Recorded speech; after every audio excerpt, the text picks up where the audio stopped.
agora abre para o público. Abre para o público? É. Quem então quiser fazer alguma pergunta. Faça. Bom, é justamente isso que eu vou anunciar agora, está aberto. Tem 15 minutos para pergunta do público e depois já haver um sorteio dos livros do Ferreira Goulart, que eu gostaria de convidar uma atriz que está participando desse projeto, que é a atriz Paula Luna, que eu hoje perdi a minha lente aqui no SESC, que eu não estou conseguindo chegar, mas eu sei que ela está aqui. Então, por favor, Paula, isso. Após as perguntas, você, por favor, fará o sorteio dos livros aqui para o público, tá bom? Então tem 10 minutos para as perguntas. Bom, antes de mais nada, eu quero dizer que é um prazer estar reencontrando o Goulart 17 anos depois, numa palestra, pessoalmente, numa palestra na Faculdade da Cidade, na Lagoa, sobre Augusto dos Anjos, e foi inesquecível, foi uma coisa que, para mim, está sendo um grande prazer estar reencontrando ao lado da Adriana e do pessoal aqui hoje. Uma coisa que me instiga, Goulart, eu gosto muito de um contista que é o Julio Cortázar, que ele me ajuda a perceber coisas que até então eu estou passando correndo e não tenho oportunidade de ver. Queria que você, de repente, tentasse ver. Você insistiu que o poeta, pelo menos eu entendi assim, ele acrescenta, ele cria, estou tentando manter.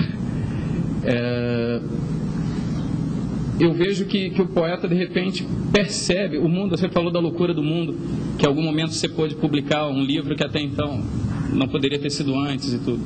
Eu queria saber se o poeta, na verdade, não está conseguindo perceber nesse mundo louco e corrido, nessa pressa desmedida, se de repente cada vez mais a gente vai ter oportunidade de fazer poesia, porque as pessoas estão tão corridas, estão tão... E cada vez a gente o poeta vai poder parar e dizer, olha, aqui tem alguma coisa. Na verdade não é uma coisa nova, é uma coisa esquecida. É uma coisa distraída, uma coisa... E não recriar, na verdade, né? Não estamos criando, não estamos acrescentando, mas estamos parando e mostrando para o mundo que aquilo existe. E as pessoas talvez tenham esquecido ou não estejam conseguindo mais ver. Bom, Alô? Tá mudo.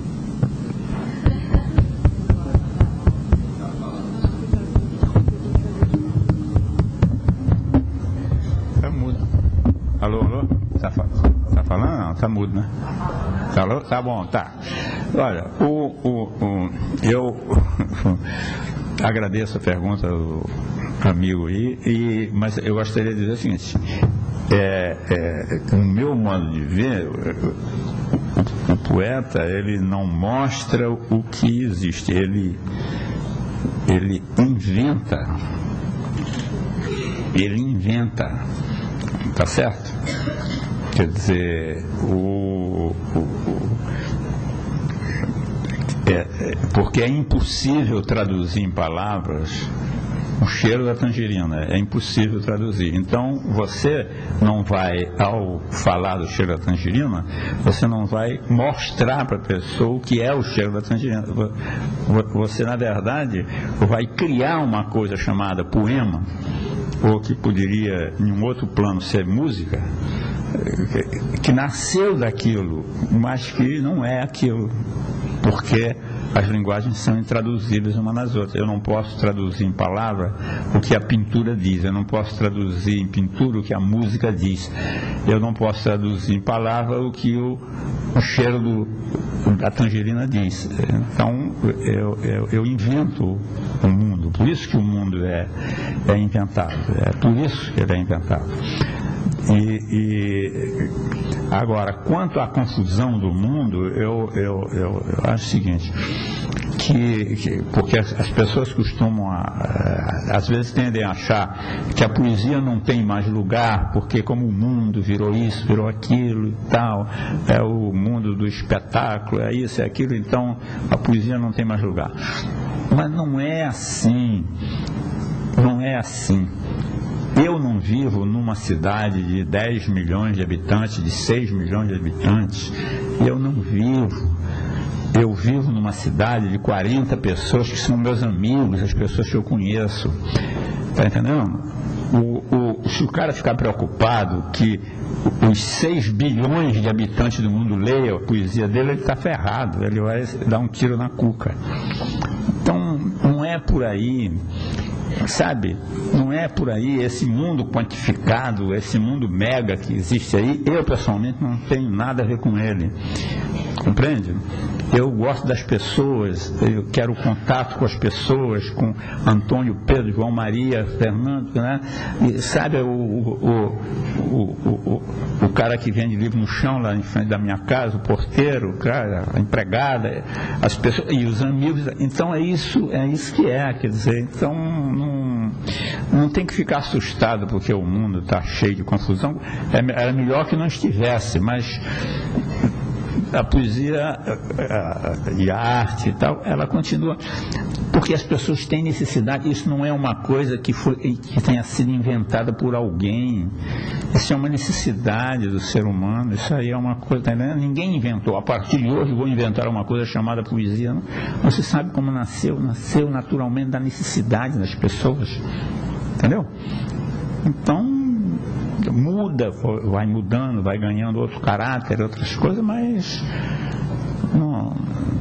não acredito que esse mundo, com essa confusão toda, pelo contrário, a poesia se torna mais necessária na medida em que o mundo vai se afastando, em que tudo vai virando estereótipos, em que a reflexão, a densidade, a profundidade vai sendo desprezada e o que interessa é a coisa imediata e que se venda e que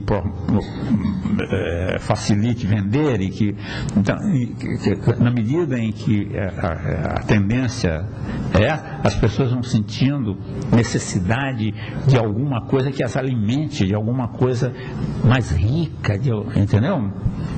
Não porque as pessoas necessitam. A arte existe porque a vida não basta. É por isso que a arte existe. Eu queria fazer duas perguntas, uma para o Goulart e uma para a Adriana. Para o Goulart, eu queria que ele comentasse um pouco um poema dele chamado Fotografia Aérea, que eu acho maravilhoso e que já ouvi várias histórias sobre esse poema. E eu queria saber um pouco de como nasceu esse poema. E para a Adriana, eu queria que você comentasse um pouco, já que a gente está falando um pouco de literatura também, uma canção sua chamada Alegre, que é para o Caio Fernando Abreu e que normalmente é associado a uma prosa densa, mais pesada, triste, e você fez uma marchinha para ele, super bonitinha, e que você pudesse comentar um pouco também sobre ele, que foi seu amigo. Enfim.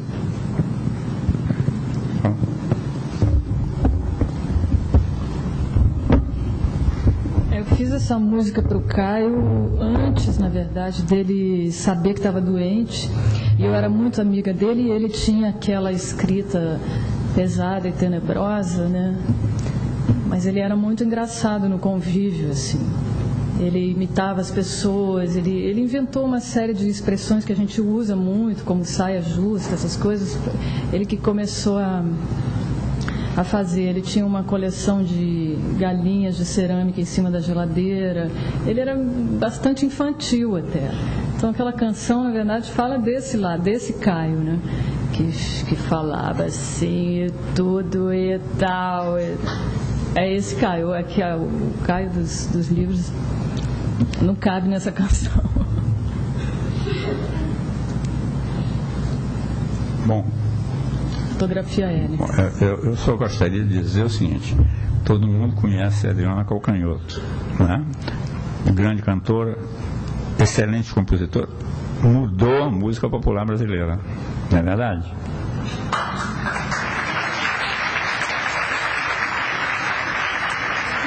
É verdade.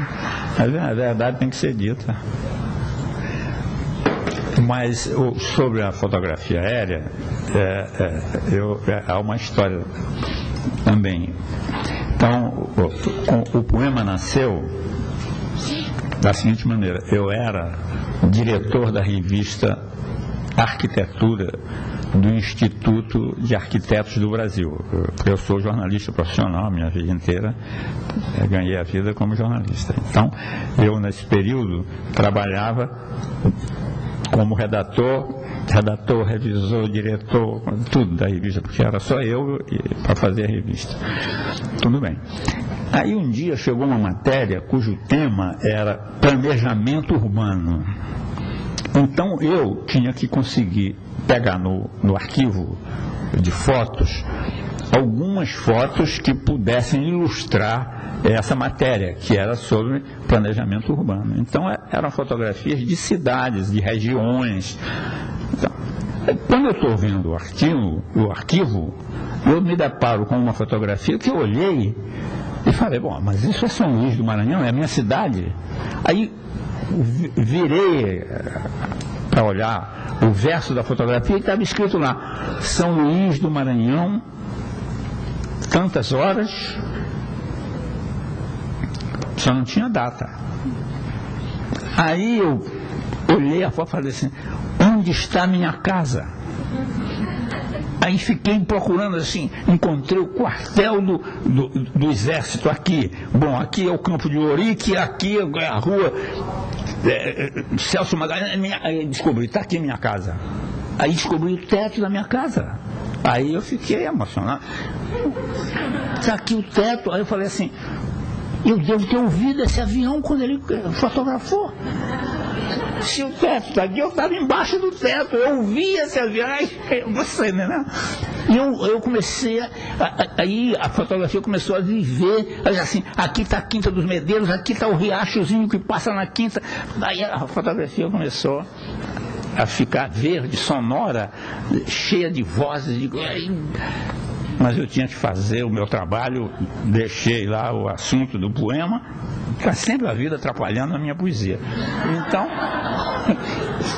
fui montar o artigo do planejamento. E aí, quando eu terminei o trabalho, o poema tinha ido embora. A emoção tinha ido embora. Aí, tudo bem, então vou eu embora, fui embora.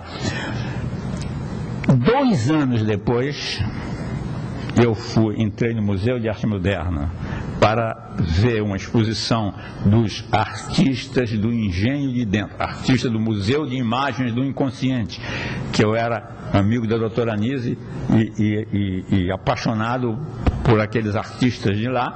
Aí eu fui ver essa exposição. Eu ia para o jornal trabalhar, desci no aterro do ônibus, desci do aterro, fui ver a exposição. Quando eu saí da exposição, eu devia ir para o jornal. Sucede que eu estava num tal estado que eu não podia ir para o jornal. Eu estava totalmente transtornado. Então, aquele negócio, eu flutuava, eu não andava, eu flutuava. Aí eu saí andando, e aí, estranhamente, em vez de eu escrever sobre o que eu tinha visto, comecei a escrever o poema da fotografia aérea. Comecei a escrever, procurei papel no bolso, tem um recibo aqui, peguei e comecei a escrever. Ali na Biblioteca Nacional, ali nesse tempo não era cercada a biblioteca, tinha uns bancos ali. Eu ia para a Rua da Quitanda, onde ficava a sucursal do Estadão, que era onde eu trabalhava. Então eu parei ali e comecei a escrever o poema ali no banco atrás da Biblioteca Nacional. Então, são coisas assim, quer dizer, por isso que eu digo que a coisa não tem muito controle, né? Quer dizer, e também o que poderia acontecer se eu não tivesse ido ver essa exposição, não sei se o poema teria nascido. Eu acho que ele teria nascido porque é como, depois que você está fecundado, nasce. Não nasce hoje, não nasce amanhã, mas nasce. Porque a poesia não se perde, né? Isso é verdade, a poesia não se perde, ela pode nascer. Agora, pode nascer diferente e tal, de acordo com as circunstâncias. Porque tudo é circunstancial, o mundo é regido pelo acaso, ou quer dizer, para mim. E para outras pessoas por Deus, porque existem 2 coisas. Uma coisa é Deus, outra coisa é o acaso. Ou é uma coisa ou é outra. Se há Deus, o mundo é regido pela providência divina, então é ótimo. Se não há Deus, é regido pelo acaso, então pode acontecer qualquer coisa. Pode o jacaré comer seu filho. vai brincar na beira do rio, o jacaré come. Então, está entendendo? Quer dizer, então o acaso tudo bem, mas isso não tem nada a ver com o assunto. Mas...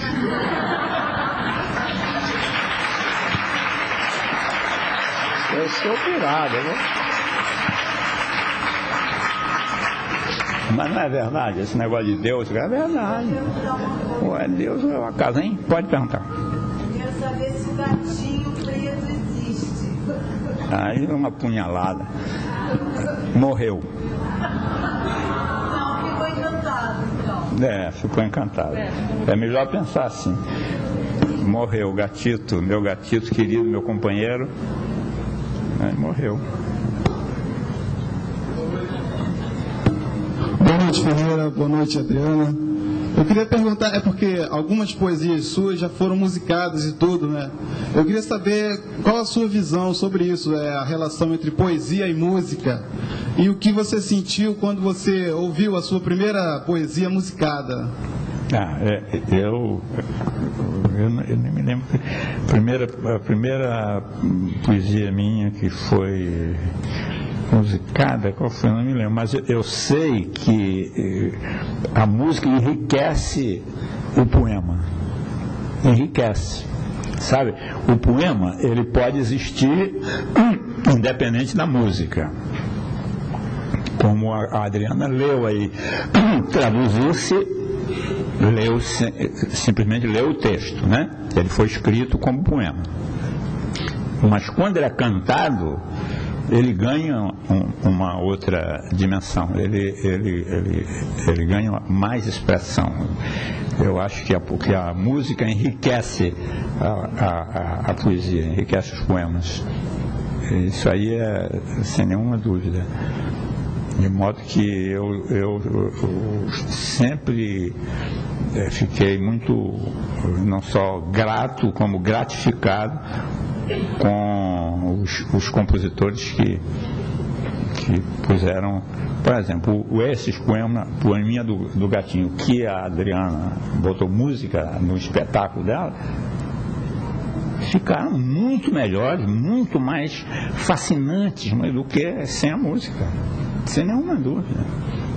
Então isso aí agora pode ser lido sem música, mas enriquece. Esse poema foi musicado foi gravado com outro nome, o nome Me Leve, mas o título real dele, o título verdadeiro, é esse: Cantiga para não morrer. Quando você fosse embora, moça branca como a neve, me leve.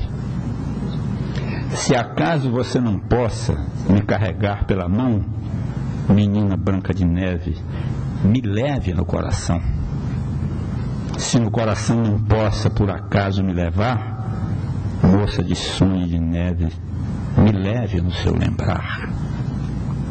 E se aí também não possa, por tanta coisa que leve, já viva em seu pensamento, menina branca de neve, me leve no esquecimento.